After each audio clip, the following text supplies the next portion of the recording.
Well, you're right. It is 7:05 in the morning. It is a Monday morning. It is a chilly Monday morning outside in the state of Alabama, in the city of Montgomery.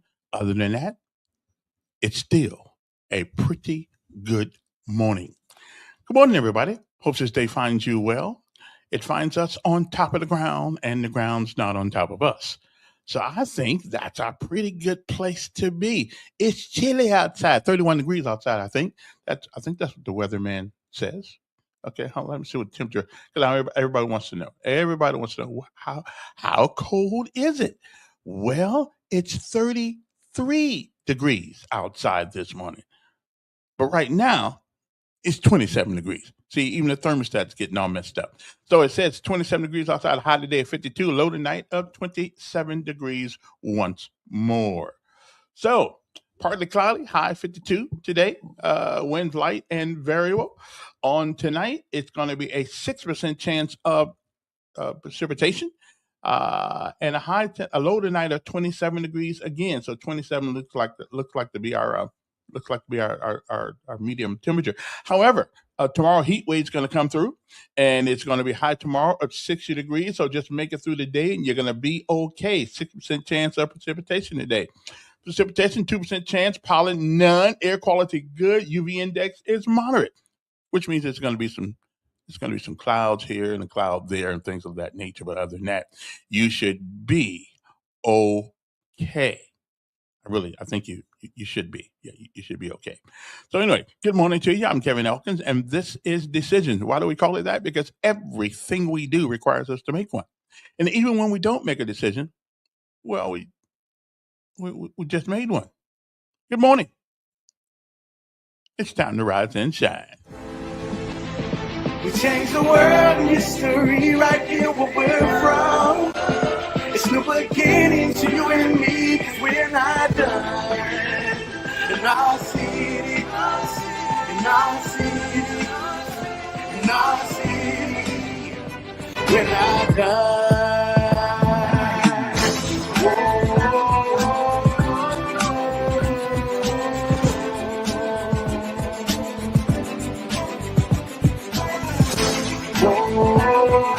I appreciate that.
And good morning again. It is time for our daily bread. A word from on high. Something to change your perspective, give you a new one. But either way, it's a good way to start the day. Good morning. I'm Kevin Elton. Just if you don't know, not that it matters, it doesn't, but I just thought I'd say anyway. If you want to write me an email or call me a name or something like that, that's cool. So, good morning to you. It's time to rise and shine. Our Daily Bread's next. Hey, I got a new theme song for the show. But I'll put that on you in a little bit here. Let me know what you think about it. Okay, so we'll be back right after this. Every breath I take, for the love that heals and the joy you make in the tapestry of life. I see your grace every moment filled.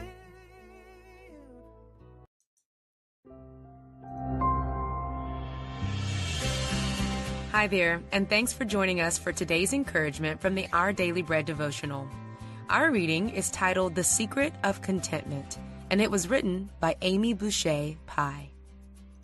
When Johnny Erickson Tada returned home after suffering a swimming accident that left her a quadriplegic, her life was vastly different. Now doorways were too narrow for her wheelchair, and sinks were too high. Someone had to feed her, until she decided to relearn how to feed herself. Lifting the special spoon to her mouth from her arm splint the first time, she felt humiliated as she smeared applesauce on her clothes. But she pressed on. As she says, my secret was learning to lean on Jesus and say, "Oh God, help me with this." Today, she manages a spoon very well. Johnny says her confinement made her look at another captive, the Apostle Paul, who was imprisoned in a Roman jail, and his letter to the Philippians. Johnny strives for what Paul achieved. I have learned to be content, whatever the circumstances. Note that Paul had to learn to be at peace. He wasn't naturally peaceful. How did he find contentment? Through trusting in Christ. I can do all this through Him who gives me strength. We all face different challenges throughout our days, and we all can look to Jesus moment by moment for help, strength, and peace. He will help us to hold back from snapping at our loved ones. He will give us the courage to do the next hard thing. Look to Him and find contentment.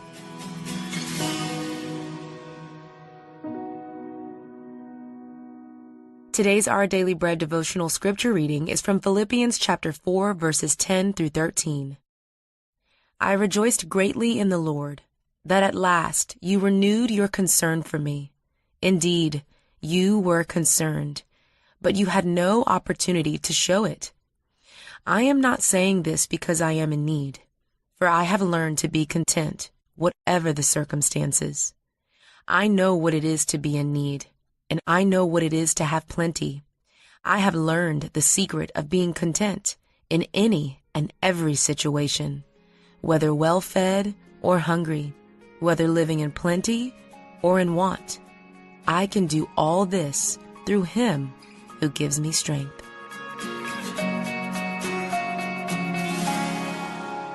Let's pray. Dear God, thank you for allowing us to feel joy, even in difficult circumstances.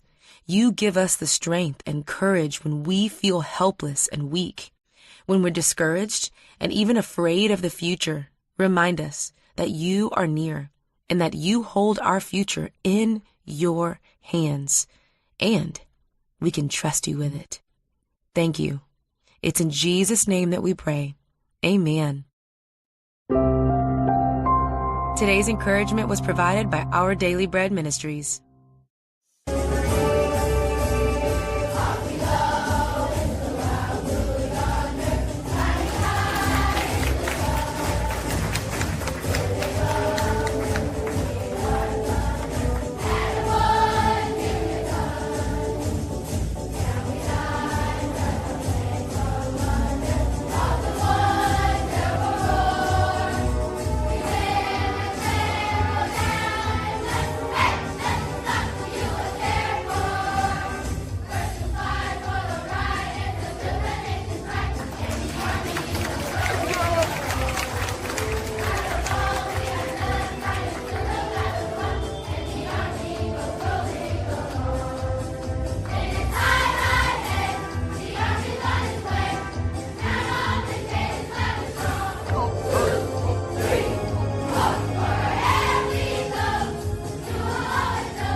All righty then.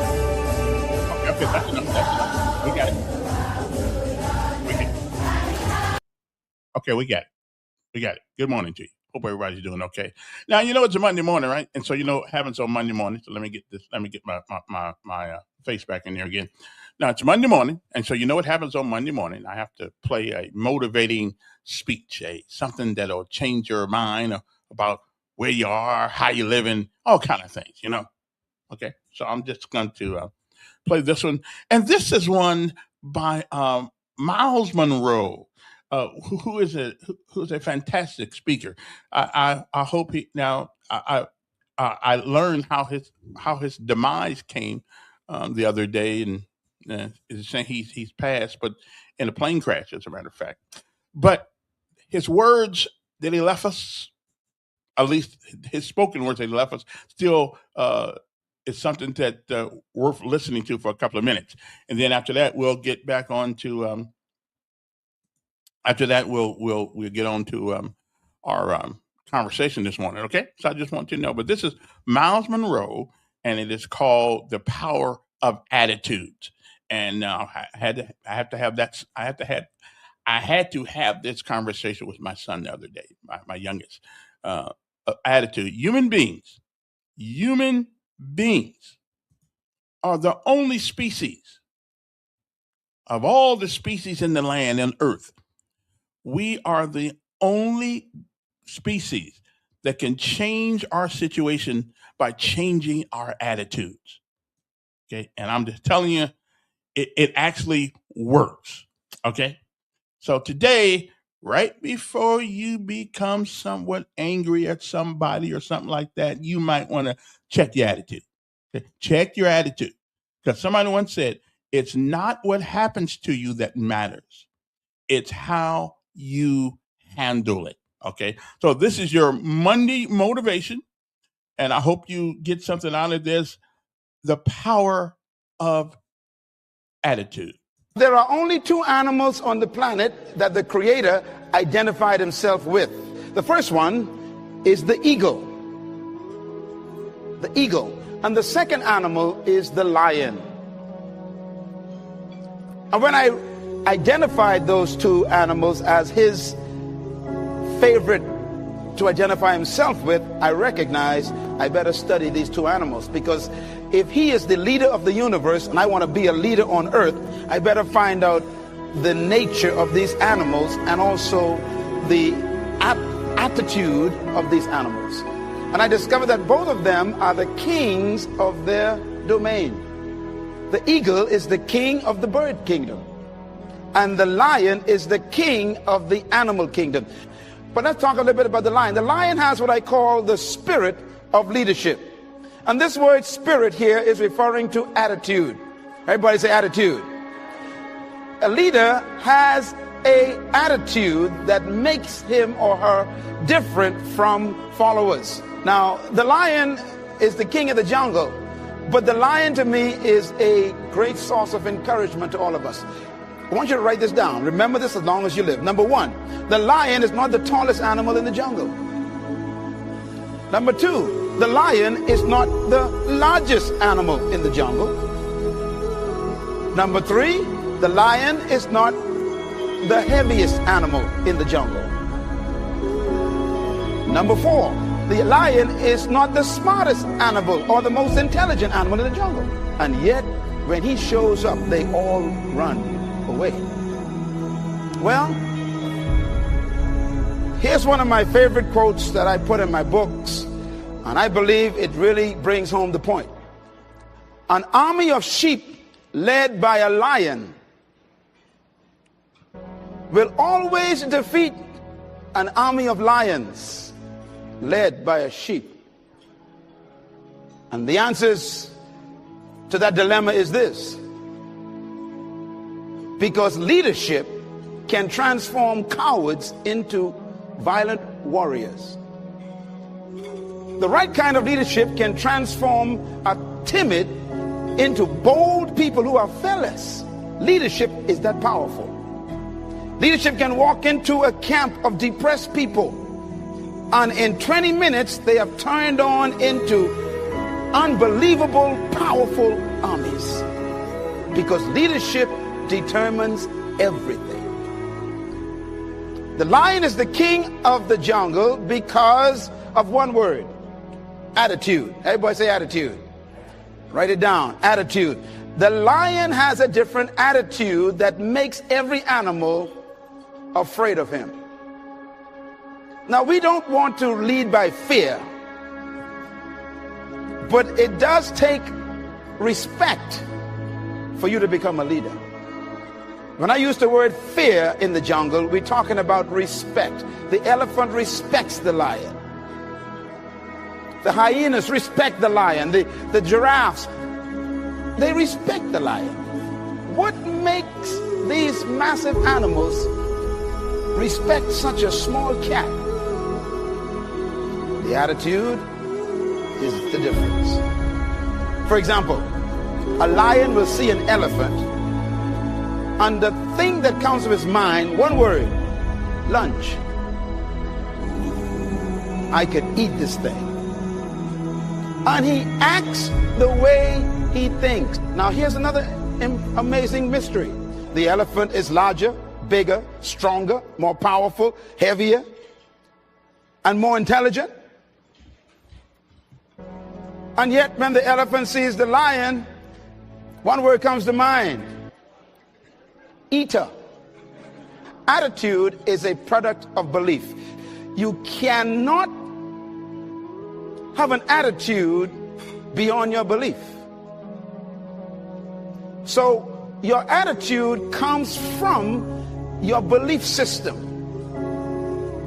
The lion is the king because of what he believes about himself. Anyway, the power of attitude. That is what our thing was about this morning. Good morning to you. Hope today finds everybody doing pretty good. Now listen, I got this new song. I got a new song for the show. Now I want you guys to listen and tell me what you think about this for a second. Okay, I'm gonna use it if y'all like it.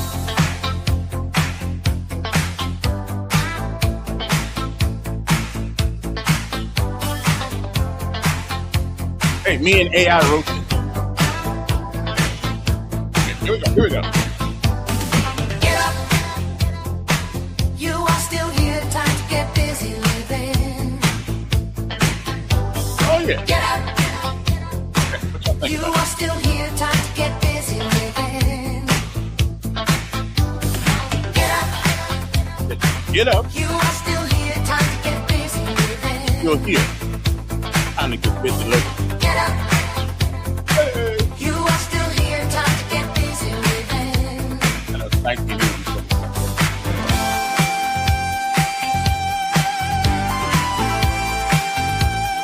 Oh yeah. Ooh, okay.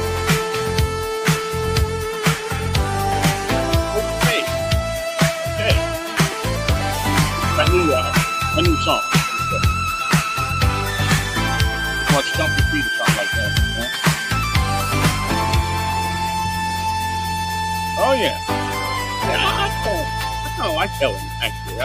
Ellen. Get up. You are still here. Time to get busy living. Anyway, okay, enough of that.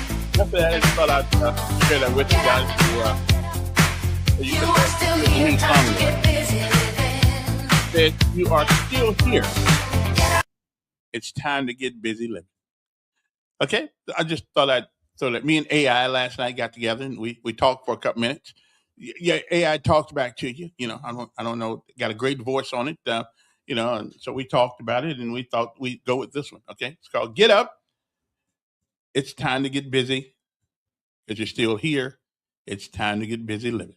So that's right. So it's Monday morning, and if you had joined me this morning, then that means it's time to get living. Now, what is the lesson of life today? Here it is, right here. Here's the lesson of life today. The lesson of life. Okay. Now you're gonna like this one. Now, some of you guys are gonna meet some people that remind you of this saying. Okay, I know you know. I'm going to give it to you right now. Okay, you are going to immediately be reminded. Okay, of this saying, okay? But this is the lesson of life. If you are not willing to fight for it, you're like a wagon with cans in it, a lot of noise, but no commitment to the journey. Does that remind you? Does that remind you of some of the politicians that run for office? Like a wagon with noise in it, but no commitment to the journey or the fight. Okay, and that's why every 4 years we hear the same crapola, and then 4 years later they said, "Well, I didn't have no help." Wait a minute, you knew where you was going when you got in the wagon. Okay, you knew you was pulling the wagon. So why do you make all them promises and all that BS, and you still never? And I tell you, and I'm going to hate to say this, but I have to say it. I have to say this. Black politicians, just about all of them, down in the House, the Democrat ones anyway, you realize you never really see them very much. Even during the session, it's hard to get a hold of them. And when they do go someplace, they always go to the same place where everybody agrees with them. And so here we are, stuck again. I mean, we got people like Jamel Brown think he running for the governor of the state of Alabama, and the guy can't even run to the bathroom. Good kid, but that's what he is. He's a kid. He don't have a clue. Nothing. And if the Democrats allow him to run for governor underneath that banner, then no wonder nobody takes them seriously and why they can't win jack. Okay? It is the power of attitude. Okay? But really, can anybody tell me who is your representative downtown? Matter of fact, hell, most of you don't even know who your representative in the city council is. Okay? And they don't really make themselves known.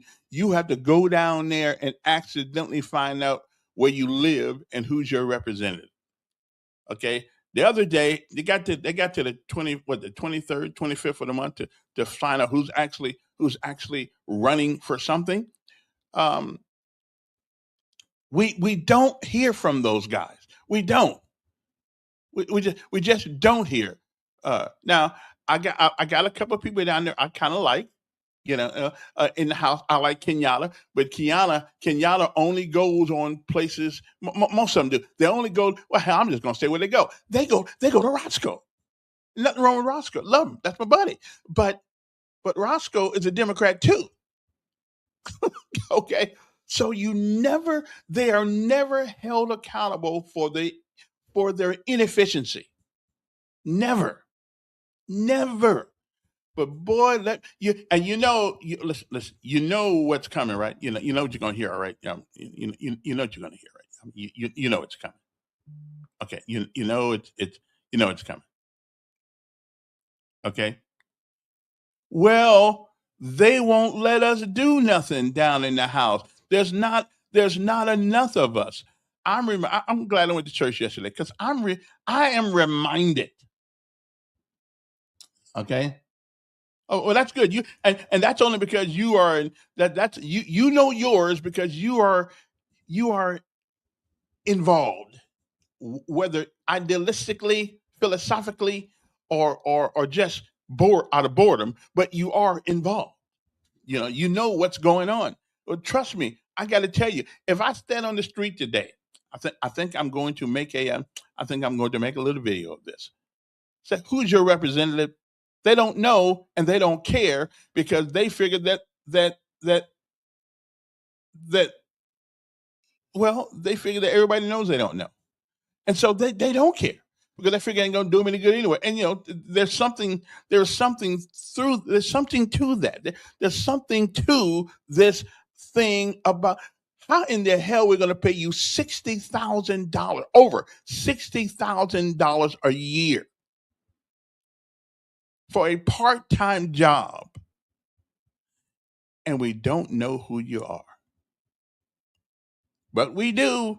We do. And listen, I'm not saying all white folk know who their representative is, but they're not the ones on TV. They're not the ones crying. They're not the ones going to jail and then crying about there ain't no opportunity here. There, yeah, we are. We cry every place on TV, radio, talk shows, and Lord have mercy. And was it Albert Einstein who once said that the definition of insanity is doing the same thing the same way you've always done things and expecting different results. Listen, you can't get them on the show because they won't show up. Now I'm gonna give the mayor some credit here. Stephen Reed, which is supposed to be tomorrow, Wednesday. Stephen Reed will come on. Will come with me, even though he know philosophically I don't agree with this party. But when he's right, and when he's wrong, in my opinion, I will tell him that. Okay, you can't get the other ones to come on and say jack until the fight is over. Now, when the fight is over, they'll come and tell you all the excuses. Well, we don't have that many people down there. I'm reminded of a young man that took a rock and knocked down a giant. You remember who that is? Yeah, a guy who took a rock, okay, and knocked down a giant. Now, either our leadership is so incompetent, okay, and we certainly got some incompetent ones on the other side, but they ain't complaining. You know, they're not complaining. They don't complain the way we do. And every time, and here's one we like to use. Well, it's racism. Racism. If you can't win something, it's because of racism. If you don't have any ideas about how to do anything, it's because of, here's that word again, racism. If you get fired from your job, it's because racism. You drop out of high school, you don't have any college, you don't have any finish your high school, it's because of racism. Well, he got the job because he was white. Even white folks getting on this bag now too. Well, it's racism. Okay. I'm just saying, I am so sick and tired of hearing the same crap all the time. There's nothing new coming out of any of these people's mouths except platitudes. Platitudes. What is a platitude? A platitude is something that you hear so often that it's beginning to lose its effectiveness and its meaning. Like here's one. We want a better education.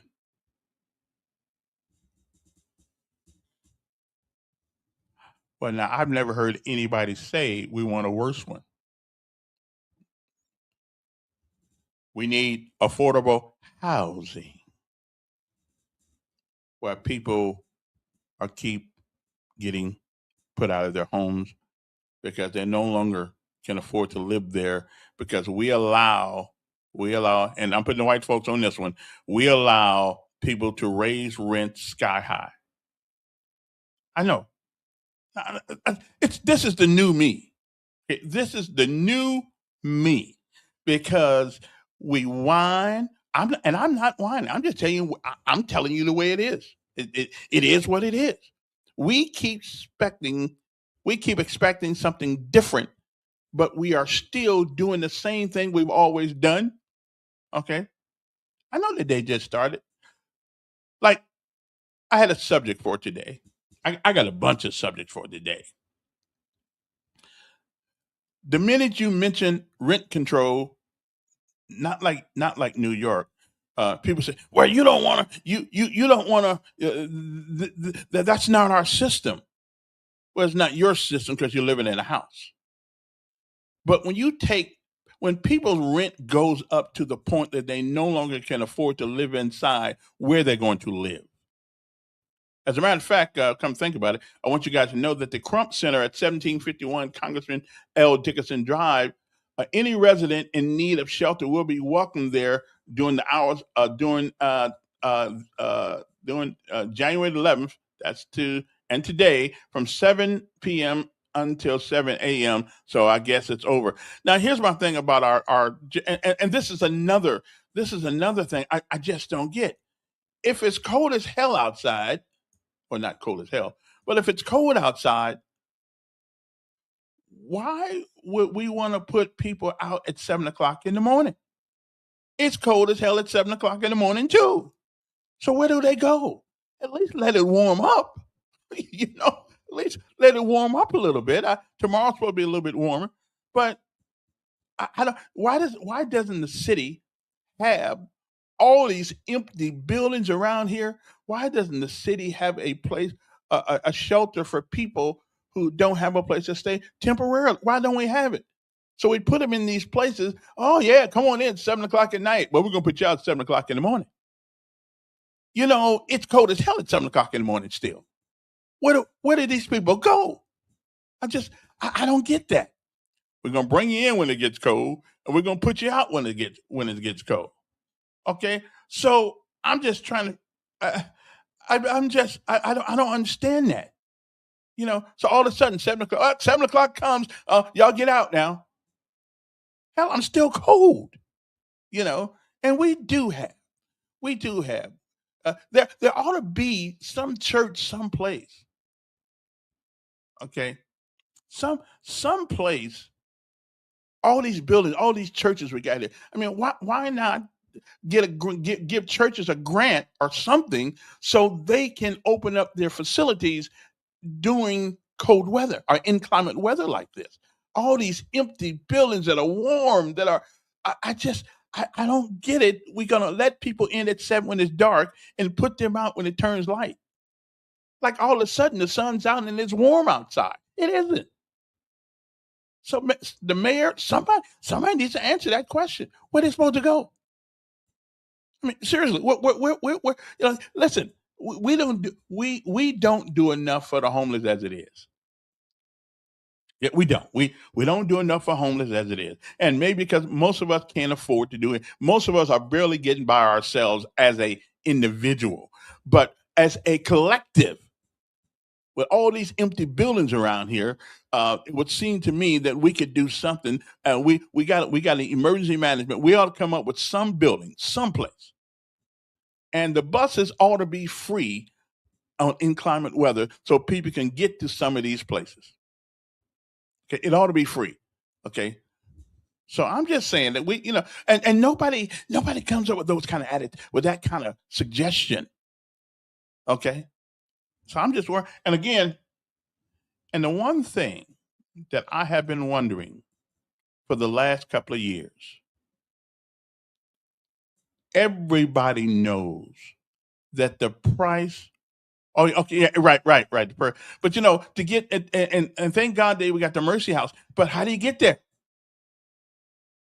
How do you? Yeah, and they do a great job. Pastor Austin, they do a great job. But you can't get there if you don't have any transportation. You can't get there, and he only can house so many. I mean, he can only house so many. But the question I got: why do we put people out? Get your own house, and you won't have that problem. And listen, that is the sun is out. It's still cold. It's still cold.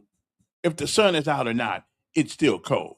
I mean, I would say if you gotta let people go, let them go at 12 o'clock. Let them go at 12 o'clock. I mean, 7 o'clock in the morning, it is cold. There's still frost on the windows. It's cold outside. And here's another thing. We have older citizens. I know a couple. I know one in particular. we have older citizens who live on Social Security. And if you're in your 80s or your 90s or somewhere like that, late 70s, you didn't make much money down south here. You didn't make a lot of money. So the little money you have that you put on your residence, whatever kind of residence that may be, that you don't have enough money to go buy a house. And some people, once they get a certain age, I don't know. I thought you didn't have to pay taxes on your property once you hit the age of 65 or something like that. I don't know if you're doing that, but I was told that you didn't have to do it. But we need some people to infuse some different ideology in our system. I don't want us to be a Marxist. I don't want to be a socialist place, but we do need some socialist tenets. Okay. We do need some. And here's the question I have, and I've been wondering about this all week long. Insurance is going up. Groceries is going up. Gas is the only thing coming down because we don't have no place to go now because a lot of folks lose their jobs. Okay. How are people making it? How are people making it? I just, how are we doing it? If we got a limited income, and my Lord, I got a light bill the other day for $300. $300. I got a light bill. I'm thinking, here's what I thought I was going to do. I said, I'm going to go down and pay the light bill before I get the bill. So I go down. Wait a minute. I go down to Alabama Power and I pay my light bill before I get it. I figure, hey, I'll put it in there. I'll put it in there first. So when I got the bill, I had to keep looking at the address. Do they got the right? I thought Alabama Power said they going down. I ain't never had a light bill $300. But anyway, so how are people making it? How are you making it? How are we actually making it? I mean, rent's going up. We got people, and I don't know where the people who over in the Woodley Terrace, where they going to live now? A lot of them don't have any place to go. Where are we going to live? Families and all that stuff. They can only do so much. Everybody's barely making it. How are you guys living out there today? Everything is going up. Sound like a Democrat, but I'm absolutely with them on this one. Everything is going up. But my check. How do you maneuver in that kind of environment? How do we maneuver? You know, I'm just saying that there's something wrong with our system, and all the leaders we have put in are not fixing it. Okay. Again, I don't want to be socialist, but if you're 75 years old, 60, 70, well, 75, at least 75, 70 years old or older, and you're on an income, and we allow all these apartment complexes to come in here and up the rent, and we are still blaming COVID for the high ass rent. Okay, we're blaming COVID. COVID ain't been here in a while, but we blaming COVID. We still blame it. Every once in a while, I hear someone say, "Well, you know, when COVID came, okay," and I'm still trying to figure out why chicken going up. Chicken, they don't complain. I mean, we put them in the pot. We feel sorry for them, but we eat them anyway. They don't complain. So why is chicken going up? Why are all of these things going up? And we know why. It is called greed. It is called greed. And if first it was transportation, then it's, well, you know, it takes gas to get them to the slaughterhouse or whatever the case may be. Well, gas going down. It's going down. So why is the chicken ain't going down? Huh? I mean, it is greed. And I can't stand greed, especially when you hurt older people who barely got enough money to make. So how are some of you guys making it out there? How are some of you guys making it? I know things are going up. You know, every time you turn around, the landlord want to take the rent up, the grocery store want to take the groceries up. I mean, and we put it on all kinds of things, but my check ain't going up. So how are we to survive in this great country of ours if everything keeps going up but our money that we're receiving? And everybody's not lazy. Everybody's not lazy. There are a lot of people out here working just having a hard time making it. Oh, greedflation is real. Listen, I'm beginning to think it is. I know it is. But how are some of you guys? What do some of you people do out there to help ends meet besides getting 2 and 3 jobs? I mean, what do? Do you eat less? Do you, and Alabama Power thought they was doing us a good deed by coming down just a little bit. Hell, my light bill ain't never been as high in my life as it is right now. So I mean, if I ain't on tomorrow, could they cut it off? 'Cause my Lord, $300. Where did that come from? Okay, I kind of know where it came from, but I bought this little space heater thing, and I believe them space heater things take your light bill up. There ought to be some sort of specification or certification where these things are energy efficient rather than just put them out there when it gets cold so everybody and all we do is helping Alabama Power. That's it. That's it. I mean, how are you people making it? Okay. What's that? This is what I voted for conservative talking points. No, that wasn't 2 months. I never go 2 months, my friend. Never. Because I got a hard enough time paying for the first month. I certainly ain't gonna pay for 2 months. No, I think it's you sound like I'm complaining for the people. I'm complaining for the people who don't have a voice to complain. And let's again, they say if my neighbor's house burns down, it's an inconvenience. But if my house burns down, it's a tragedy. So how how are we going to get our neighbor to help us if we won't help them? Okay. Now that wasn't too bad. Like going on talk shows and complaining. Well, some complaints are necessary to get some attention to the problem. Because I complain all the time about stuff. But I also try to do some. I try to do things where I don't have to complain about everything. But again, I am complaining about people who don't have a place to stay. They can't afford the rent no more. And not all of them are like that. Everybody on the streets. Not some people. Some people like being on the street. They just do. No responsibility. No allegiance to anything. No place. No. I mean, I understand that and that's a sickness in itself. I think that's a mental illness in itself. But again, there are some people who have been ran out of their residences, okay, because they just can't afford it anymore. And so I find that to be something worth complaining about. Okay, that's why I rather complain for somebody else than complain myself. Okay, I have been blessed to be in a position where, at a young age, I was, I,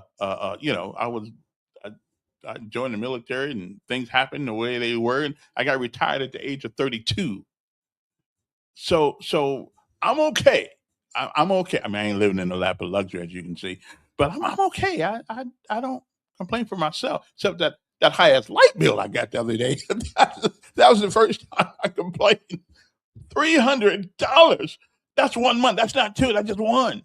But I think it's a space heater that I bought. I think it's a space heater that I bought, and I think I let it run too long. Yeah, yeah. It can't be cooking that dress, and that didn't take long. I got everything in here is electric. I don't have electric. 300 bucks. What the hell?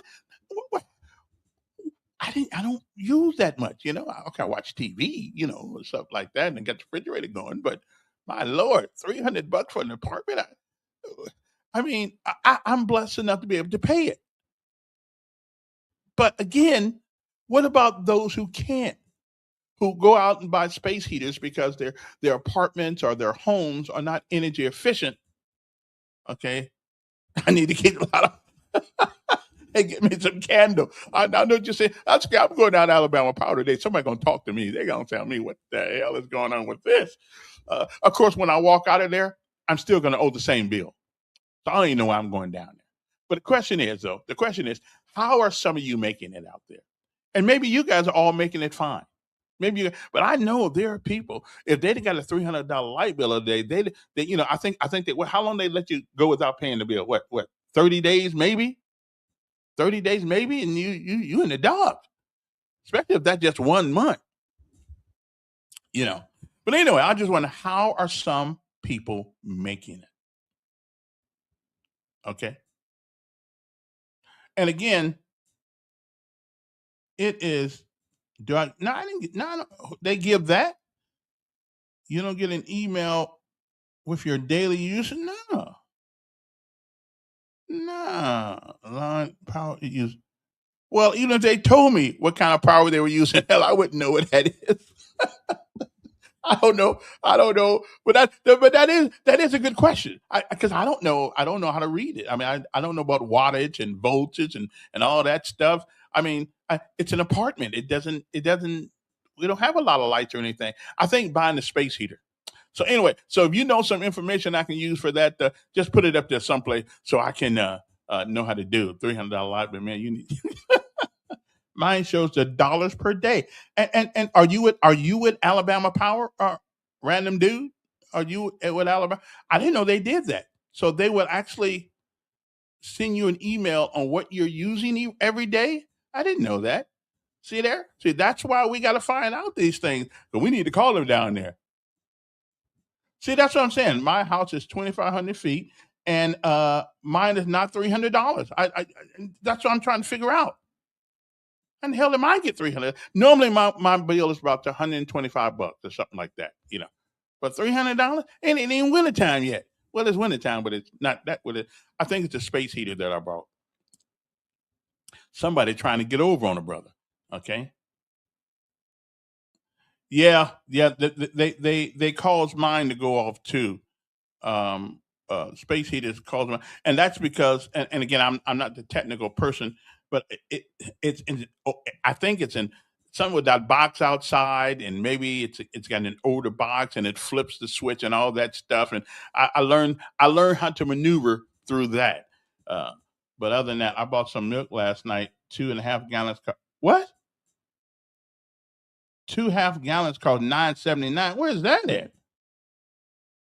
Yeah, where the low price we prom. Well, again, the low prices. Listen, the president can't change what people charge you. Okay, they can't change. I mean, he can't change what people charge you. Um, uh, we all know that Trump is uses a lot of hyperbole. He says the things he wants to be able to do, but a lot of those things he cannot do. Neither can Biden. Neither can anybody else. But their policies can either exacerbate the issue or, you know, well, make it worse. Okay. The policies can exacerbate the issues and make them worse. Okay. And that is so true. But I don't know. Anyway, so this is just some of those things I was wondering about. And every 4 years we get all these people said like right now we are in a campaign mode right now in Alabama, and somebody like what? Here's one. How come Alabama gets guaranteed a certain percentage of profit? No other business gets that. And Alabama Power can go up and stick the meat to you every time. They went up a couple of years ago 3 times in 1 year. So why does Alabama? Why don't we ask our legislative partners that? Why do they, out of all the businesses, I could understand it back in when it began, because that's some years and years and years ago, and you had to put the infrastructure in order to do what you had to do. I got that part. But we don't. Why are they the only? I believe they're the only business in Alabama that is guaranteed a certain percentage of profit. There's no other business. McDonald's isn't. My little business isn't. Well, mine ain't really a business. My little self-employment thing is it. We don't. Nobody gets that. I don't think Walmart gets that. I don't think anybody gets that. But Alabama Power, a utility that makes more money than any other utility in the United States. So I'm trying to figure out why the hell they keep going up. Okay, it's greed. Okay, it's greed, and it's called. They are a subdivision of the Southern Company. Okay, but in now because Georgia Power, Alabama Power, they all ran by the same corporate entity. Uh, uh, uh, so I can't figure out though. But anyway, how come nothing ever changes? Okay, Oh, no matter who gets in office, why nothing ever changes? Yes, Don. What do you want? Somebody else to pay for your lack of planning for your old age? I'm doing okay Then why are you in crying? because there are a lot of Why you? people. How in the world do you get a $300 light bill in an apartment? Well, that's what I was trying to figure out. I'm gonna go down there Well- and ask them. Go down there and ask them. That's right. Do you know rent control? You know what rent control does? I know people need it. Rent know people need control decreases the amount of housing. It That's right. doesn't give you more housing. It allows you to stay inside and not No, get put out. it decreases. So you get to stay inside, but somebody else won't get a house because you're telling somebody how they got to pay their money on their private. You don't know what their insurance goes up. Everything goes up. And so why is everything the going other day up? you were crying that they should have insurance on people's house. Right, but why does All that things go goes up up. though? They have bills too. But wait a minute. And how come you never can get the Alabama Power thing straight? Uh, Alabama Power cannot increase their bills unless they prove their expenses go up. they get a guarantee. Can you hear that? wait. Can I repeat that one more time? No, no, 'Cause no. you can't They hear it. get Alabama Power cannot increase their rate without proving their costs have gone up. Alabama Power gets Alabama a Power is a guarantee. fiduciary. You know what that means? They get a You know what a guarantee. fiduciary is? They get They have a. an obligation to make money for people that invest in Alabama Power. They also are the only group. You can't. Now, I mean, can when I you're finish ignorant this? and you just want to stay ignorant, you can't help that. Can I finish? They are the only. Hey, where's your lying lawyer this morning? Wait a minute.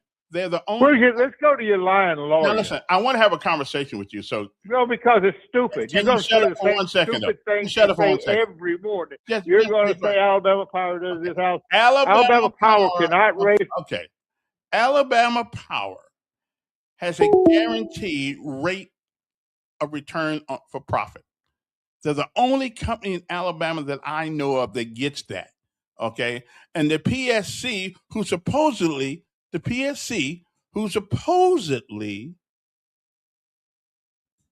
regulates the utilities. But I don't think I've ever seen a raise that Twinkle didn't agree with. Okay, I don't think. Of course, she's not there anymore. But I don't think she ever seen a raise.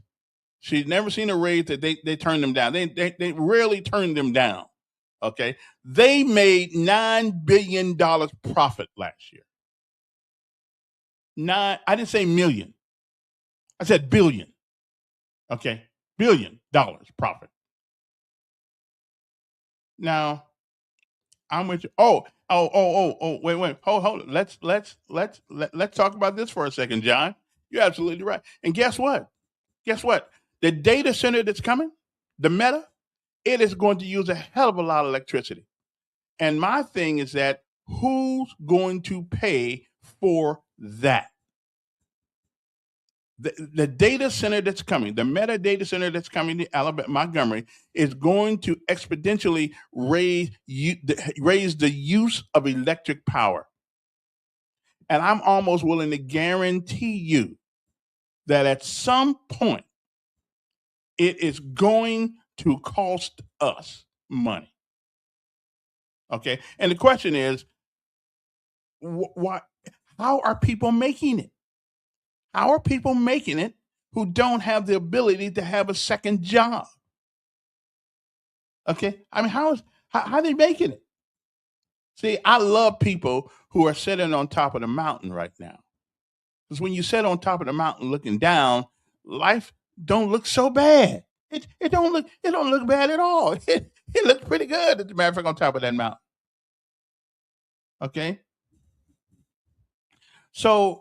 Wait till you become down at the bottom of the mountain and then tell me what the view looks like. Okay. And I'm not a Democrat nor a Republican. And I believe in most of the philosophy of the Republican Party. But somewhere along the line, we have forgotten the people that we're supposed to protect, who blaze the path for all of these things to be what they are, for progress, to build this country. And it's been the generation, always going to be the generation below you. Okay, those are the people that build the infrastructure. Those are the people that build the culture. And then young folks think they know everybody else. They think they know what everybody else knows, and therefore they don't have to follow by the traditions. So again, I'm just asking a question. You know, the way the world looks to you depends on where you're sitting. And the last guy is a retired military person. Now he been getting the check for the government as long as I've been getting one from the government, and it's all right. Listen, it's all right to you paid your dues. They guarantee they took care of you. That's what they said they was going to do. But everybody, even if everybody wanted to, they couldn't join the military. Couldn't do it. They couldn't join the military. They couldn't work for the state of Alabama. We don't get guaranteed this and guaranteed that. So I'm just saying that, and I love the guarantee. Don't get me wrong, but what do we do about those people that made it possible for us to sit there and get that money? What do we do about that? Again, the question is, how you living? Like Rick Risby said, how you living? You know, our helping hands on every Christmas. There's always somebody out there, always somebody catching hell, always. Okay, and it's not because of something they've done wrong. Life happens, like my good friend Dave Ramsey says. Life happens. Your kids screw you over. Your kids do things that are crazy. You know, you're trying to help them. You're trying to help your kids because and Trump has come up with something that I think is absolutely great. I don't have the video with me now, but he's come up with a situation where we're going to try to change the education system so we don't have these stupid people going to college for stupid things. Okay, at least not getting the government paid for it anyway. You know, gender studies. Oh, you want to be a man? You can do it. You want to be a woman? You can turn yourself into one. No. You need to learn AI. You need to learn how to use a computer. If you can't use it, build one. If you can't build one, fix one. If you can't fix one, watch somebody that can. Okay, we need to start sending people to school for jobs that matter. Okay, rather than just more. Yeah. Oh, mortgage rates. They are dropping. Yeah, I heard that the other day. As a matter of fact, they are dropping. But then again, if everything else has got your money, your insurance is going up, and everything's going up, then what good is it they dropping? Hell, you still don't have enough money to pay for the house. Okay. We need a wholesale. I don't know what's the word I'm looking for here. We need a wholesale. What's the word I'm looking for? We need to reshuffle. We need to economically. We need to reshuffle the deck. Oh, speaking of economics. Oh yeah, let me show you this right here. See. So here we go. Here we go. Right here. Here we go. Okay. Here we go. Let me show you why we need to answer. We need to answer. Let me see. Make sure I get this right. We need to some of these politicians to answer to us. Okay. Now I'm gonna show you this right quick, and then you're gonna understand that somebody sent this to me. I checked it out. It's real. So let me see. You want to know what our politicians are doing?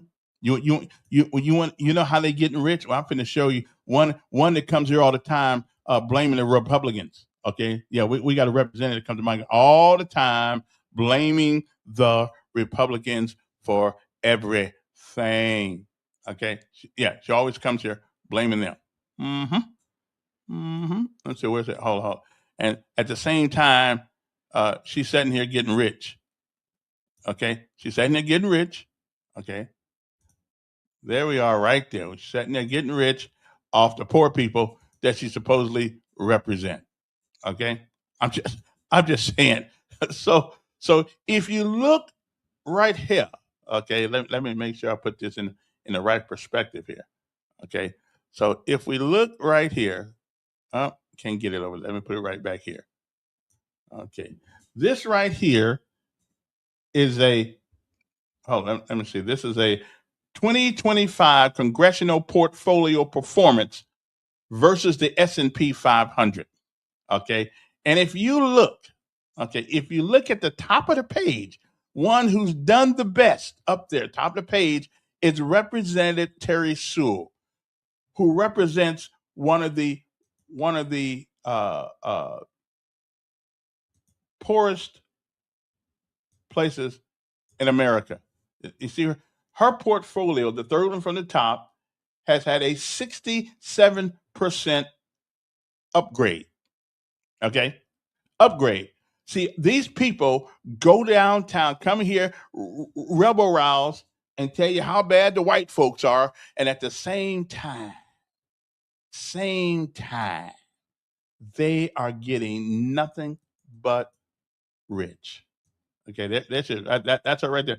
67.9% portfolio performance upward. Okay, now that's a good Democrat for you. That's her.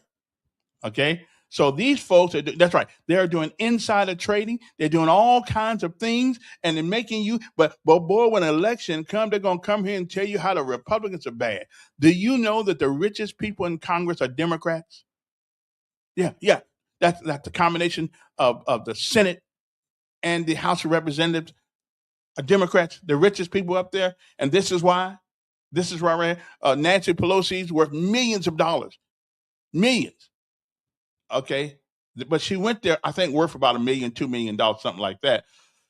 And I guess when Terry Sewell finally gets defeated, which ought to be soon, I think she needs to go too. I mean, these people kill me. They come down here, rabble rouse you guys, and tell you how bad things are for you because of somebody else. But what they don't tell us is how good they're doing. Okay, that's what they don't tell us. They're doing pretty good up there. Yeah, they're doing pretty good up there. So all of this crap about all this stuff about somebody else getting rich and the rich getting richer. Well, it seems like to me the poor getting richer too. Okay, she wouldn't worth. She's worth a hell of a lot more money now than she was when she went in there. Okay, because they got access to the information that you don't. They got access to the information before you get it. Okay, I'm just telling you. So we keep getting food every year. Every year we keep getting food, and you never hear from these people until election time. And now I watch Terry Sewell.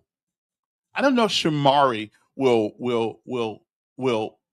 campaign that way, but she will. She will. She'll campaign that way, like Crockett. They can't indulge you intellectually, so they have to give you a bunch of platitudes. They have to give you a bunch of things that divide us. Okay, yeah, they do. But I'm just saying, y'all might want to think about this. Okay, let me see now. Where did my thing go here? Okay, well, I don't have it right there anyway. But anyway, so much for that. So all these politicians who come here every year, every 4 years, every 3.5 years, and telling us how bad somebody treating us. Okay. But however, they ain't been treated too bad. Okay, they're not being treated too bad at all. As a matter of fact, they are making a good living. Oh yeah, they're making a good living. Yeah, not a problem whatsoever. So anyway, moving on to other things. I'm just tired of it. The same. 35 years I have been in this city, and I have seen people complaining about the white folks. So we put in black people. Hey, that probably gonna be solved now. Has anybody remember what Penny sounds like? Oh, wait. Now, if you go in Roscoe, that's where the Democratic meetings taking place. But they don't go places where they can take the tough questions. They don't go to those places. Give me a new idea. I got a friend who says that we keep getting the same thing because we keep doing the same thing. We keep doing the exact same thing. I don't care if it's Republican or Democrat, but Democrats are the ones who really complain all the time, and I think some of them probably have a right to do it because even the Democratic leaders that we put in don't really do us not much good. We're in the same boat, same boat. Okay. It's hard for me. I've been calling Shamari Figure's office now for about a couple of months, and don't ever get him on the phone or anything like that. And I'm not, but I've liked Shamari. Shamari was a businessman. Business people normally think a little different than people who've been on the government toll their whole life. But yeah. Oh, and there's another thing. I found out too about our farmers. I found that our farmers in Alabama are not allowed, for some reason, the U.S. government would rather buy certain fruits and vegetables from overseas than buy them from Alabama farmers. Now, that right there sort of, and I'll find that, I'll get that for you. I find that to be absolutely incredulous. I find that to be, and even Puerto Rico. Puerto Rico is part of the United States. They sell plenty of things that we buy from other countries. And I can't figure out why we do that. Somebody got to explain that to me. So we're going to bypass Puerto Rico, go to Vietnam, I guess, to buy pineapples, whatever we buying over there. When Puerto Rico, which is a territory of the United States of America. So we let them starve and buy stuff from other countries. Somebody make sense of our policies. Please, somebody getting paid. Okay, that's just what it is. Somebody getting paid. Okay, Gary said I outperformed the S&P last year, and that's good. Again, I've got no problem with people investing and getting a return on their money. I have no problem. But when that return comes at the demise of the poorest of the poor in this country, I got a problem with that. Okay, and Alabama Power is one of the most profitable utilities in America, who made $9 billion profit last year. So my thing is, why not pass some of that on to us, the people who pay? Well, I didn't say they were insider trader, but they $9 billion. Who in the hell needs $9 billion profit? Can't take it with you. That's profit. That's not expenses. That's profit. And that profit is coming from people like me, other poor people around here who have to pay the bill that they give you, or else they put your ass in the dark. Okay? Unless you buy a generator, of course. Yeah. So I'm just saying.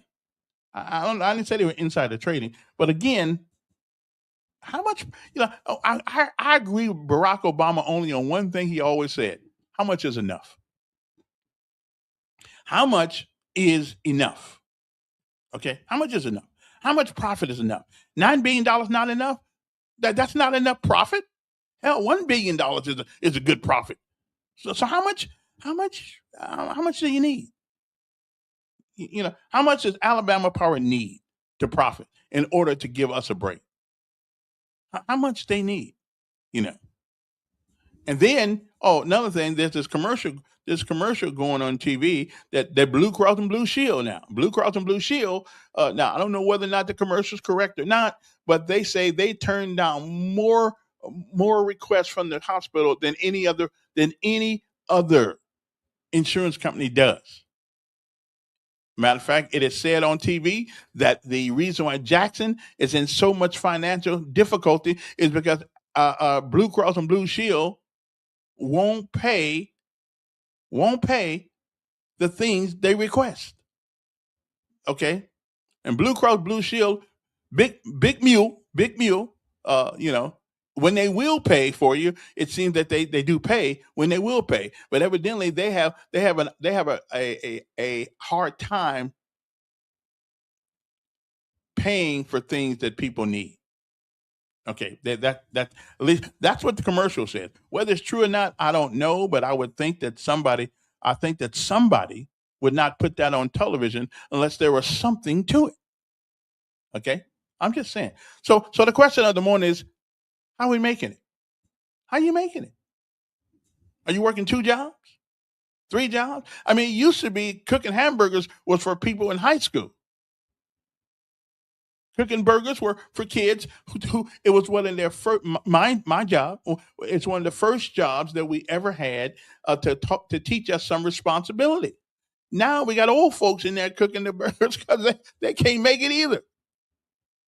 Okay, after working 20, 30, 40 years for some place and having the things all planned out, and all of a sudden all hell breaks loose and the power everything goes up, gas goes up, rent goes up, mortgage goes up, I mean taxes go up, everything goes up except their check.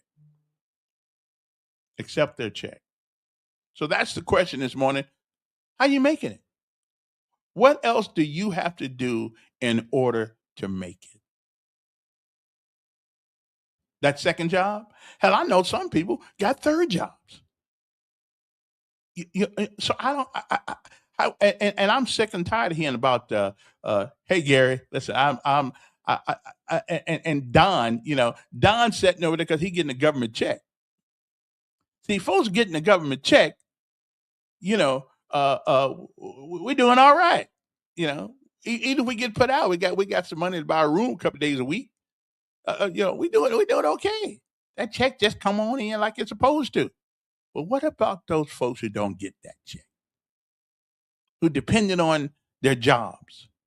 The prices to stay somewhat centrist in the place where I can afford some food. A couple of years ago, we heard about people who were eating dog food and cat food because it was cheaper than buying what they sell humans. Okay. So how do we make it? Okay. And not to get on the church, because I go to church, and the church I go to I really like. I go to two of them actually. I really like them. But churches put more money in the bank, billions of dollars in the bank every year, and then we're going to build a new church. Rather than spend that money on people who could use it.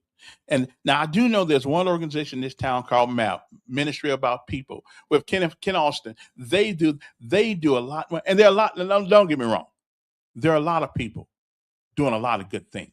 Some I don't. They don't go on TV. They don't go on podcasts. They don't They don't tell people. There are a lot of people doing a lot of good things. But the only people I worry about is the ones who evidently don't know about those people. Who don't know. And if I see another woman and child sitting at Walmart talking about we hungry or whatever the case may be, I may wig out. I just may wig out. It's tough. So how are we making it? How would you folks out there suggest that people make it? Well, what would you tell them? Well, I'm getting $700 a month. How do I make it? I'm 75 years old.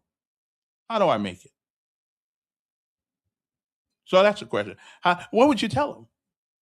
What would you tell them? Get a job? I'm telling you, I'm 68, and hell, every time I put an application in, it gets turned down. So you can't even get a job nowadays. You can't even get a job nowadays because people think you're too old to work. So what would you tell people to do? You got to have lights. Got to have food. You have to have some method of transportation. And if you got gas in your house, that's what you cook on. You got to have a little gas. So how are people supposed to make it? Okay. How are people supposed to make it? How are you guys doing it? Okay. The investigation by the New York Times. The investigation by the New York Times showing 18% of the Congress traded stocks in sectors related to the work of the congressional committees they sat on.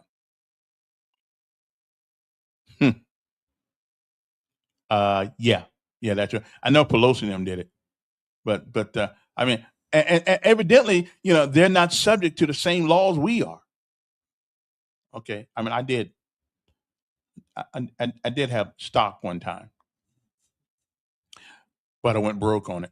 So I mean, might as well go out to the casino and put money in that machine out there and see if you have just about as much chance of getting rich off that as you do stock market. Unless you got a lot of money to put in the stock market, then okay. But this says Alabama farmers are struggling. Yeah, they are. And again, what I do not understand is why America is willing to spend money to other countries that sell us things that could be raised, grown right here in America, and that includes Honolulu and the Puerto Rico. I saw this report the other day. I cannot believe that we are buying fruits that are grown in Puerto Rico, but the government, the USDA, evidently has found some reason not to buy. Okay, not to buy from our own territory. We buy from other places, Malaysia, Vietnam, and all these places. When Puerto Rico is part of America, and I would imagine a lot of our farmers are facing the same thing. You know, do I have a 401k? Did you have 401k, Cumulus? No. Well. Now, to be honest, to be totally honest, when I went to work for Cumulus, I figured I was going to last, man, maybe a year or so, because in the radio business, it's unusual to last 24 years at any place. So they gave me this paper one time, said 401k. I thought they made an accident. And so I didn't fill it out because I thought 401k, and this is just what I thought. I was ignorant, very ignorant to that. I thought 401ks was a management tool that they use to get management, not labor like me. I wasn't really, yeah, I was labor. So I didn't fill it out. So all I know is the years went by, and nobody really told me what it was. I mean, I know a lot of things, but I don't know everything. I mean, 401k, that's rich people talk. Steve Harvey came to Montgomery one time and said, rich people don't talk like poor people. And so 401k was rich man's language. It wasn't for poor people like me. I didn't, I said, they must get this to the wrong guy. I don't make enough money for a 401k. But anyway, so 24 years go by quick. And so my last day of work, they said, well, you don't have anything in your 401k. Was I supposed to put something in it? And so then I should sue somebody for my ignorance. I should sue somebody. Yeah, I should. Because because if I'd have really known that it was for people like me, I'd have put something in it. Okay, I just didn't realize that at the time. Because and you know where I learned about 401ks? On TV.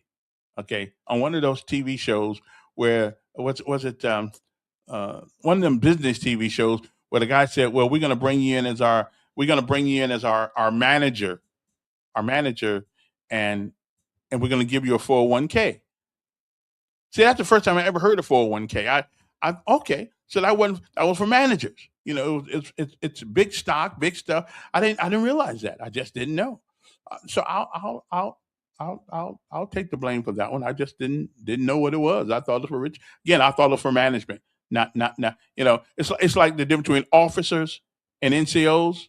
I'm an NCO, so I thought that was an officer thing. I thought it was a commissioned officer thing because NCO is officer too. But I thought it was for commissioned officer. So I didn't know. I didn't put nothing in there. And boy, I could take my left foot, kick myself upside the right side of my head for about the next 20 years because I just didn't know. And I didn't ask any question because I thought it was irrelevant to me because I'm a worker, not a manager. Yeah. And no, never got a call from HR. Never got a call from HR about that because I just didn't know. But anyway, that's just the way it goes. I ought to sue somebody because I was ignorant. I may not win that case though. I better leave that one alone.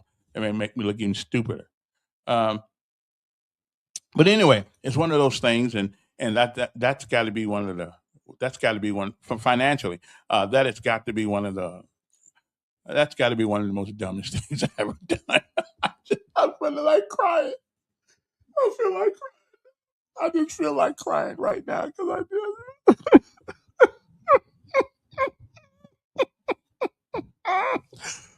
Okay, I'm over it now. I'm over it now. Okay, I'm over it. Well, I hear what you're saying, Gary. And listen, and I'm not one to bring the race card up too often unless it's absolutely relevant. And I believe in this situation, it is relevant.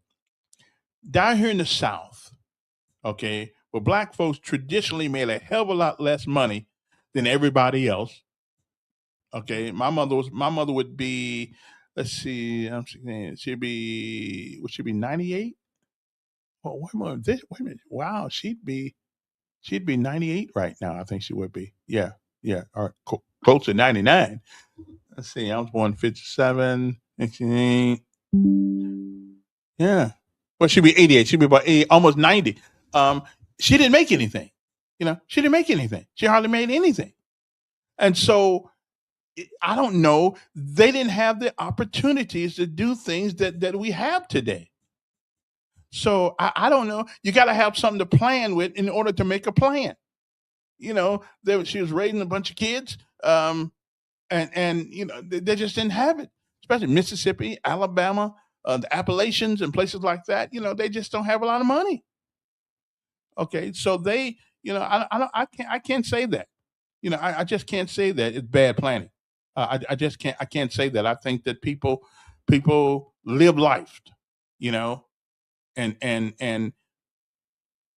I don't think anybody born during my time, or at least in the '60s or '70s, have that excuse. You know, um, but I tried to take care of myself a little bit, but that 401k thing, that just that 401k, that just breaks my heart. If you only Because back in the day, they didn't pay black folks much money. So there wasn't a whole, and a lot of them were getting paid pennies or pennies, because the people who were paying them wasn't paying them much. They wasn't taking out Social Security. I mean, hell, if they took out Social Security on people's check, they wouldn't get a check.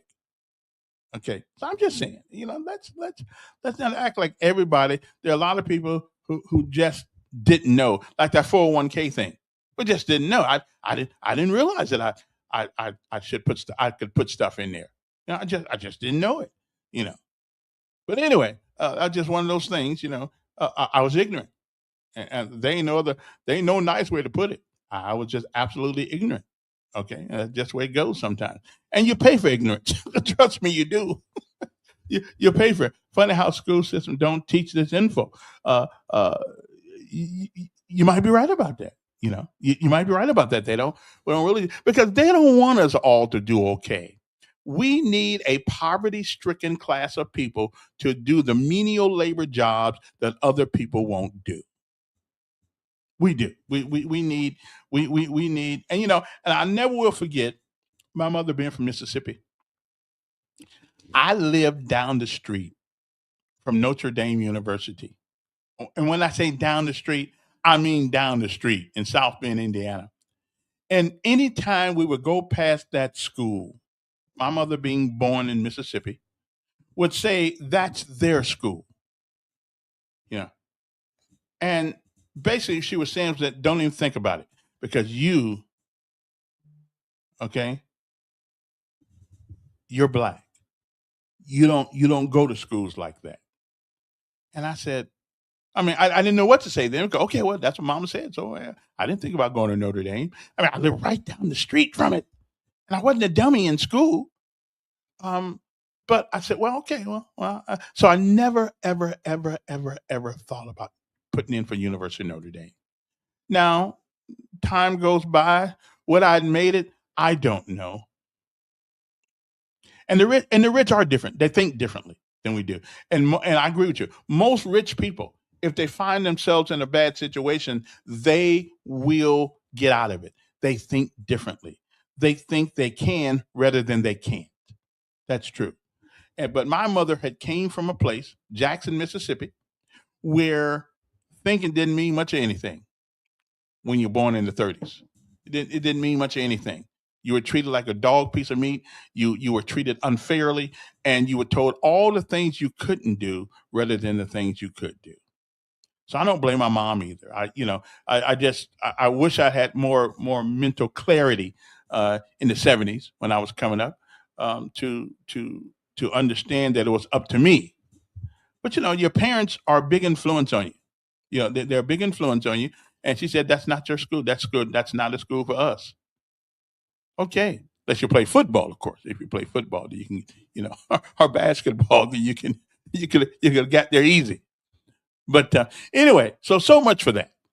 So I'm not going to blame people who get $700 a month because they plan poorly. Um, I think they found themselves in a situation. Older people, especially in their 80s, maybe 90s, they just didn't get a lot of money. They just didn't get paid much. Okay, so you can't give much if you don't have much. Okay, I mean, back in the day, that's just the way it was. And Gary, if you're going to be intellectually honest, you cannot deny that. Okay, you cannot deny that our folks did not get paid much. Okay, they just didn't. Um, so, and we getting paid a hell of a lot more than they did, and even what we getting paid is not enough. So, I don't know. Anyway, that was my whole thing today. And we got to start holding these people. We got to start holding these people accountable for the words they say and the things they don't say. And I guarantee you, anybody that come on this podcast running for office, they're going to have to answer some tough questions.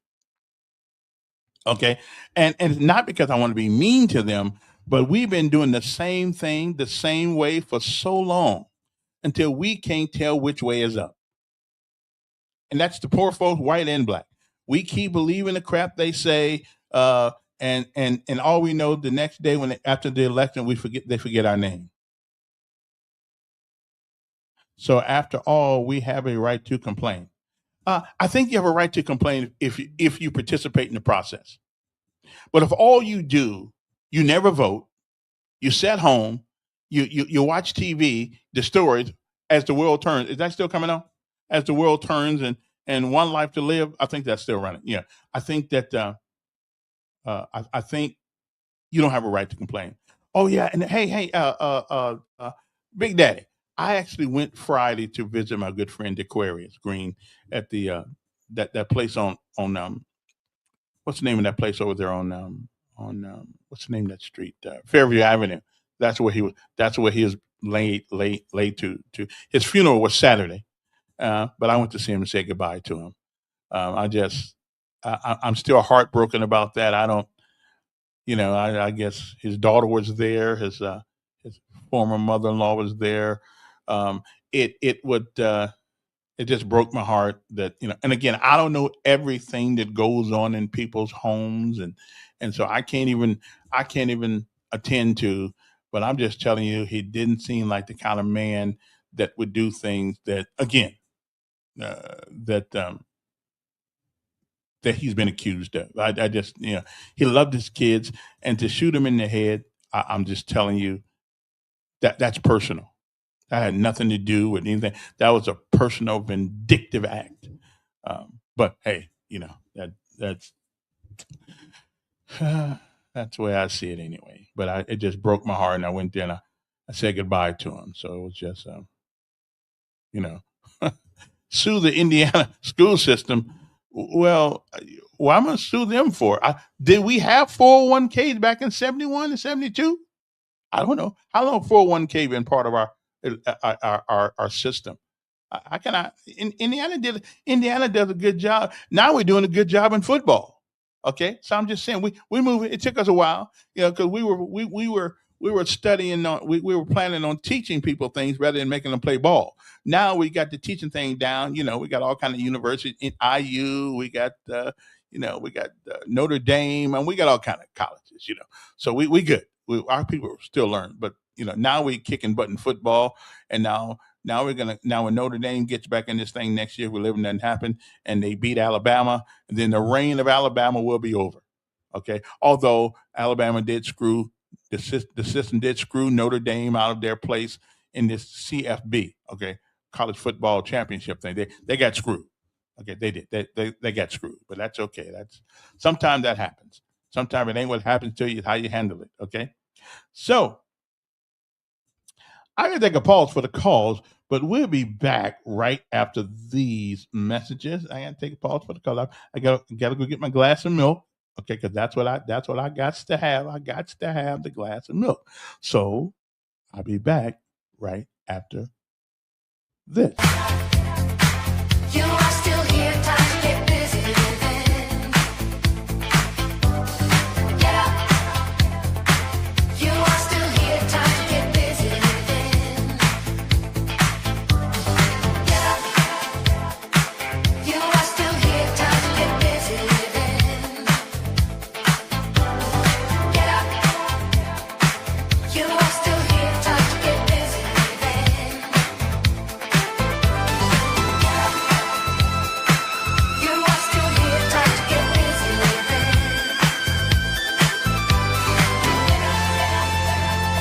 You are still here, time to get busy living. Get up.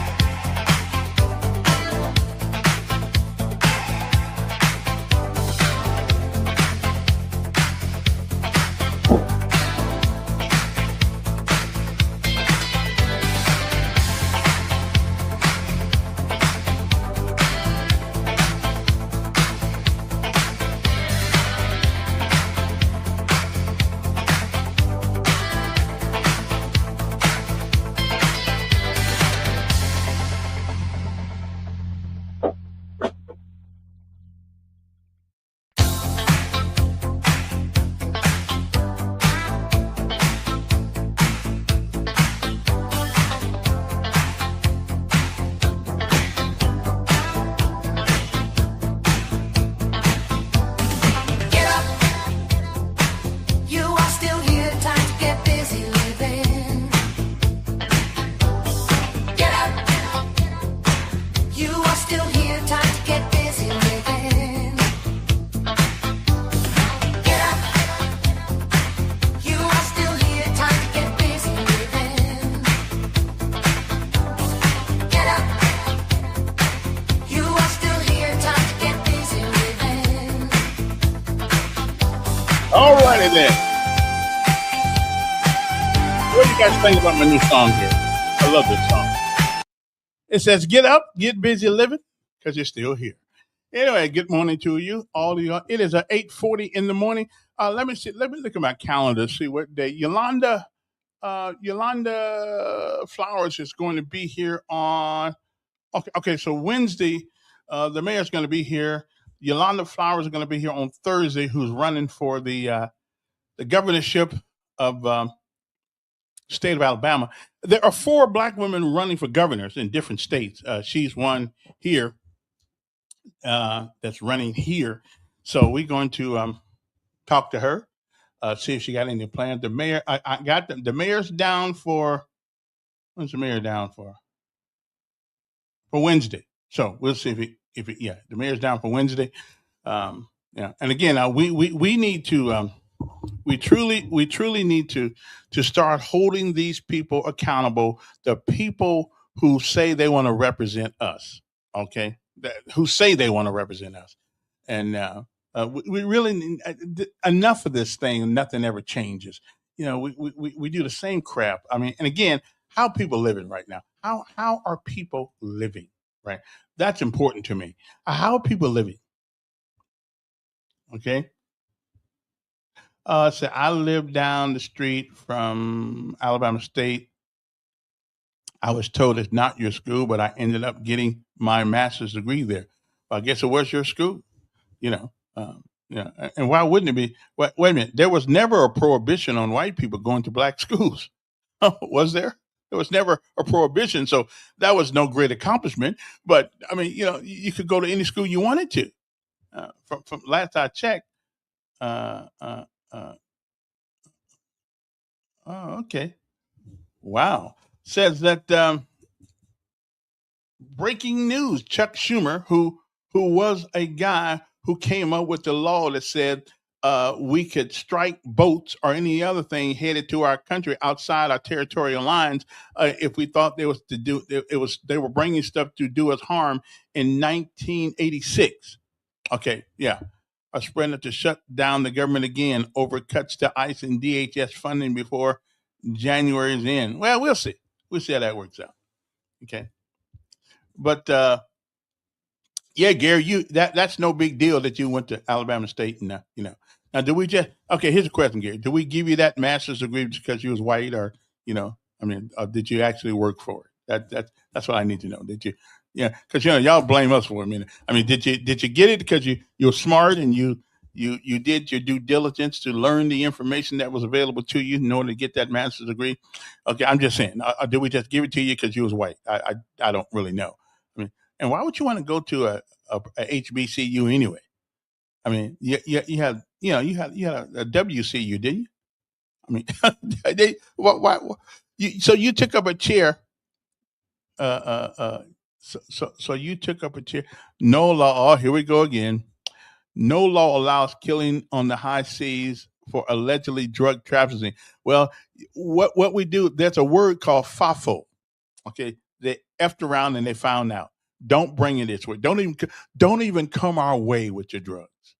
And again, don't even come our way with your drug because you may be fish bait. Okay, don't even do it. So don't even do it. Okay, why you need a boat with 10 engines on the back of it if you're not drug trafficking? Seriously, they had 10 outboard engines on the back of a boat. Why do you believe that they had 10 outboard engines on the back of a boat? Okay. No, it's not. No. That's protecting our citizens, which is what the Constitution gives the president the authority to do. Okay. Again, if you are a terrorist, you are a narco terrorist. When you're going to bring stuff to this country, you got free tuition. Yeah. That's terrorism. Okay, and ask all the people in the graveyards now who got there by drugs. Okay, I'm just telling you, I have no sympathy for people who want to bring drugs here. Okay, and again, we have a right to protect our borders from things that would do us harm, and drugs do us harm. Now, I'm blaming Americans too, because Americans got this insatiable appetite because they want to get high. Robbery is terrorism also. Okay, come on, man. Give me a break. Hold on, let me put this up so everybody can see this crazy stuff that Democrats putting out here. Okay, it is not terrorism. No more. Robbery is the ultimate terrorism. They come up behind you, stick a gun in your face, say, "Give it up." Yeah, you don't think I'm in terror? Come on, man. What do you call it? It certainly ain't a sermon from the Bible when they rob me. They gave scholarships to whites. DEI. Okay, well, I guess that's what it is. You can't kill. Yeah, you can kill anybody. Here we go. Here it goes right now. Narco terrorism is what it is. Oh, well, let me make sure. Not narco terrorism. What do you call it? It's not. That's no more than each other's street crime. Look, because people can form, we got to stop getting into, and at some point, this country has to get back to, all right, a common sense and where words actually mean something, and we just don't simply throw around words for the hell of it because it's convenient to get over some political objective. Let me be really, really clear. I told you, and I've told you this, told the other folks this. Even that Alien Enemies Act that President Trump was using to deport people. So be clear. Let me be clear about some things. So long as the president follows the law, I've got no issue with that. Okay? What you cannot do is take laws that say one thing or don't say much at all and try to use it to do something that you can't do. The Alien Enemies Act never authorized what Donald Trump was doing. That's just false. You can read the words and know that. We were never at war. You can deport. It was so you already knew it was wrong because it came from the 18th century. You already knew it was wrong. And what the purpose was for countries we were at war with, countries. And the folks he was deported, we weren't at war with these countries. I mean, that doesn't take but 5 minutes to get past that. But he repeatedly does these things because no one is there to stop him. No one's going to do it. We have a Department of Justice that simply is feckless at this point. It's not going to do anything because he's infected it. He controls it. He tells it what to do and what not to do. So it is useless at this point. But hold on, Kevin. Hold on. I'm not done. You cannot. All this business we're saying, well, Chuck Schumer voted for this and voted for that. Look, there's no American law that allows us to go out on the open seas and murder. Okay, for the quote defense of this country like that, in the manner in which it's being done. Mm-hmm. Everything is fact-based. It's like defense is a fact-based. You can't just simply murder people and then claim self-defense, because self-defense will allow you to justifiably kill somebody. But every factual situation is not self-defense. I would call this self-defense. It's not self-defense when when you're simply in the ocean. It's a big ass ocean, Kevin. Well, then turn the boat the other way. Turn the boat the other way. It doesn't matter. Mm-hmm. It doesn't matter. It doesn't matter that it's pointed in the direction. I mean, that's idiocy. That is idiocy. Kevin, just think about it. I mean, you are a smart guy, and I'm not going to let you play a game with me this morning or anybody else that you are that ridiculous. That's like someone saying, I face my neighbor's house from my yard and my neighbor shoots me, saying, well, Joe was going to come over here and do something because he was pointed in my direction. That's absurd. Think of the logic and where that would take us. But wait. Here's the question. Would a reasonable person reach the same conclusion? If a gun is pointed toward me, then I think there ain't no gun.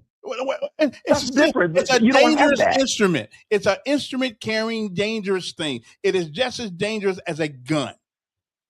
Kevin, do you know how big? Kevin, surely look how big the country is. Yeah. Look how big the ocean is. Yeah. You could get in a boat and head north. Okay, and if that's the case, then the Canadians can get involved, and anybody else headed in an easterly direction. Look how many people you would engage with that kind of logic. That doesn't make any sense, and that's garbage. And these people know that it's garbage. And what other people who actually have some common sense are saying, which is that we're violating international law because we're actually doing it. Why were you in the ocean on a small boat carrying things that you threw in the ocean? I got a better sense. I can answer that question with a question, which I don't like to do. It ain't none of your damn business what I'm doing in the ocean with 20. I could have 20 outboard motors, which nobody's showing that, by the way. But you can't get from there with no 10 outboards. You can't get there. And even so, you could turn around. You could do a lot of things. You could bypass the United States. That doesn't, but I'm telling you, the authorization, there is no authorization to do what it is we're doing. That's not there. Now, soldiers have to follow orders. I get that part. They got to follow orders, and it doesn't really give them an opportunity to challenge a lot of those things. I don't blame the soldiers, okay?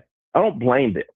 But this is why you don't hire certain people for certain jobs, okay? And the judgment of the people in charge is terrible. Should the now, granted, you can't get anybody to stop it because we had the most powerful military on the planet. Well, let me ask you something. And we've had that for some time. Should the United States, somebody in the United States, be charged with dropping an atom bomb? I think there was no prohibition on that at the time it was done. Okay.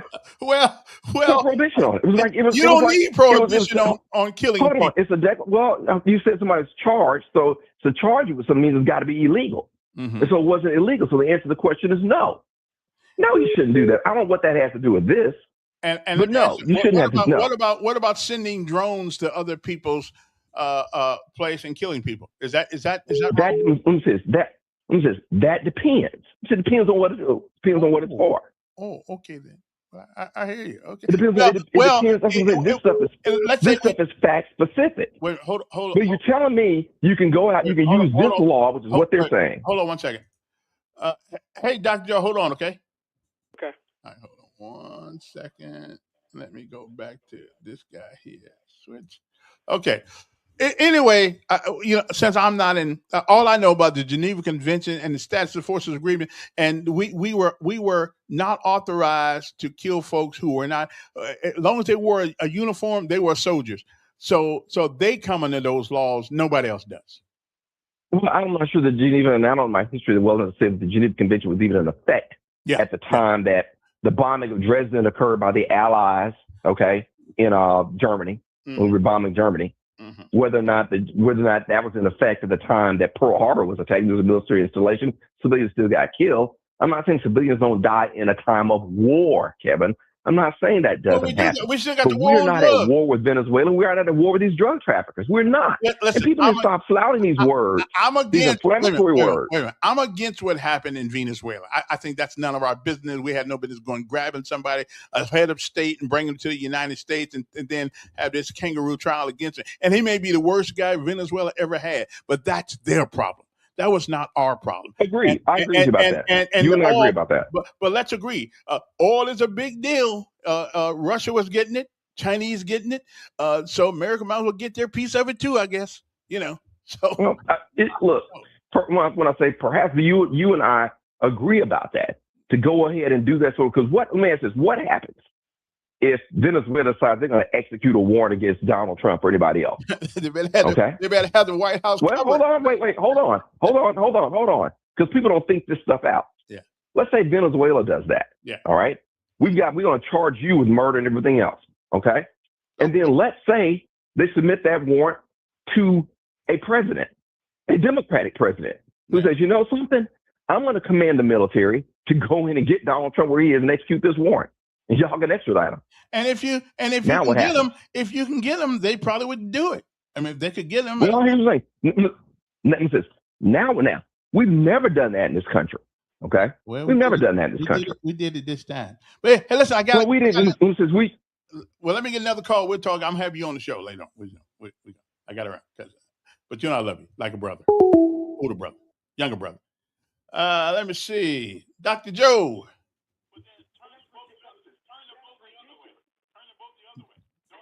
Dr. Joe. Yeah. Yeah. Okay. First of all, the reason I went to Alabama State was because you had to get your master's in the field you were teaching in. At the time, I was teaching phys ed. AUM didn't have a phys ed master's. I'd have had to drive to Troy or Auburn or Tuscaloosa. And why would I do that when just down the street I could go down there? And by the way, my favorite teacher ended up being teaching a class to me there. Dr. Iverson Lloyd. He was a great teacher. And I wasn't on a DEI scholarship or anything either. I had to pay full tuition. Are you there? Yeah, really. So why didn't they give you a DEI scholarship? Because they didn't do that. Oh, okay. They didn't do that. And me and my other friend that taught PE at the same school as me, he attended with me. We were the two only white people there at the time. Mm. But listen to this, though, too. Let me tell you, buddy, Joe, read this. Where is it in the law that you can go drop bombs over in Yemen and Syria and all that kind of stuff? Is that murder? Isn't that murder? What was it Obama said? I'm really good at. Well, now that's attributed to him, but I couldn't find any place. He said it. He said it. Okay, I did. Okay, he said it. I did look it up. I couldn't find it. Well, I'll have to send it to you then. Okay. But what's your email address? Elkman, ELKMAN, ELK. Logic, LOJ. Yes. No. Send. Yeah. Send it to there. Yeah. Logic. Yeah. LOJIC. LOGIC 2025. All right, LOGIC 2025. Yeah, Okay, I'll send it to you. at But he Gmail. did say it, and he did do it. He killed plenty of people. Oh, okay. And by the way, why weren't all these libtards out there when Obama was deporting 3 million people? Why weren't they out there protesting them deporting that? Why do you think they weren't doing that, Kevin? Well, I can't tell you, man. I don't know. Well, I can tell you, because when it's one of theirs, it's different. It always is. Well, it always is. I mean, yeah, of course, it's always. Yeah. It's never a two-way street, is it? Yeah, that's true. It is. By the way, did you see where some guy that used to work for the city is suing Major? I believe I believe he's a Spanish gentleman that pretty much said DEI. I was reading that stuff the other day. I think he gonna have a good case. So we go see. It works both ways. It does work both ways. EEOC, yeah, we'll see. All right, man. All right, appreciate it. Yeah, there's a guy suing the mayor in the city. I got that story here, but I never got to it because we're still trying to figure out how people are making it out there with everything going up except their check. Let me see what else is going on. Hey, okay. Let me get to it. I was a heathen back in the day when I was 16 years old. I was still 10-speed bikes because I needed a ride. Okay, I just needed a ride. And if your bike was left out in the yard on the porch and didn't have a lock on it, I got it. Okay. But I was a different kid then. Don't act like I'm still in bikes now, because then I would have to graduate to still in cars. And, that's even worse. I come on, man. I was young, I had no dad around, I was just doing stuff that didn't make much sense. Okay. I'm just saying. All right. So let's not act like I was just still in bikes my whole life. I mean, it was a time of my juvenileness that, I was out there, right down the street from Notre Dame. I needed a ride out to the campus. I used to love. That's where I got introduced to Karl Marx and James Ingalls. I read their stuff, and it was good stuff until I grew up and found out that half that crap they wanted to do won't work. Didn't work then, not working now. But again, it sounded good where everybody was equal. No, there was no rich, there was no poor. It was just everybody equal. But anyway, I have to go now and fix a computer for somebody. So do not forget our sponsor, of course, for today's show. And who might that be? Well, that's my good friend, the One Stop Wireless, located at 3445 Atlanta Highway. If you, in fact, need a cell phone, you, in fact, don't want to pay a whole lot of money for it, then these are the people that you want to go to. And they're located right next to the gas station, okay, right next to the gas station at the corner of Coliseum Boulevard and Atlanta Highway. They got Apples, they got Samsung, they got the Google phones, they got all kinds of phones. Okay, so I want you to go. What I do the number? I got the number here someplace. Wait a minute. Who is that? Oh, that's Don. I don't want to talk to Don no more today anyway. So we done talking to people anyway. I'll catch you tomorrow, Don. I'm gone for the time being. So anyway, so much for that. So anyway, so what you need to do is make sure that you go down to see my good friends at One Stop Wireless and get a telephone down. You need a telephone. Everybody needs some. And listen, it is time to give up the flip phones. Okay, give up the flip phones. I know you think you're doing yourself a favor, but you're really hurting yourself. Okay, go down there and see those guys. Okay, right there on the corner of Atlanta Highway and Coliseum Boulevard, right next to the gas station. Okay, so just go by and see them. Okay, and I did have my other phone. I can't forget. I got the number here someplace. Anyway, it's called One Stop Wireless. You can't miss them. I'll make sure I get the number right tomorrow. But you don't want to call them anyway. You want to go down there and see how things are going. Okay, see they got. I can see it right now. We got a phone with your name on it. Get rid of the flip phone. Okay, get rid of the flip phone. Okay, I'm just saying you might want to just. It's time to get rid of that. Okay, leave the flip phone alone and just get a real phone. Okay, get a real phone. Go down to One Stop Wireless on the corner of College 3445 Atlanta Highway, right there next to the gas station, the Shell gas station right in there. So go by and see them. Okay, they got a phone for you, not expensive, and they're gonna have you hooked up. And let's say your company you're with now and sticking it to you, they can take any phone you have in your house, any phone, and they can put you on their system, and they also can get you internet every month for $45 a month in the house, wireless internet. Okay. So go down there and call them, tell them you heard about them on the show, and let's get together and call me on my cell phone on with your new cell phone. Okay, that's all I'm saying. Anyway, my time's up. I thank you for yours. Again, we'll start. I didn't really get to anything that I had studied yesterday, but again, I'm wondering how people are making it. Everything's going up but our check. So yeah, that is something that sort of bothers me a little bit.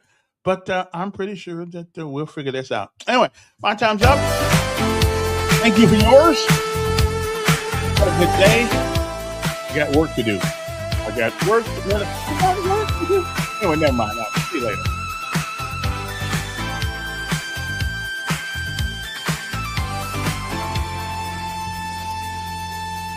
Oh, yeah.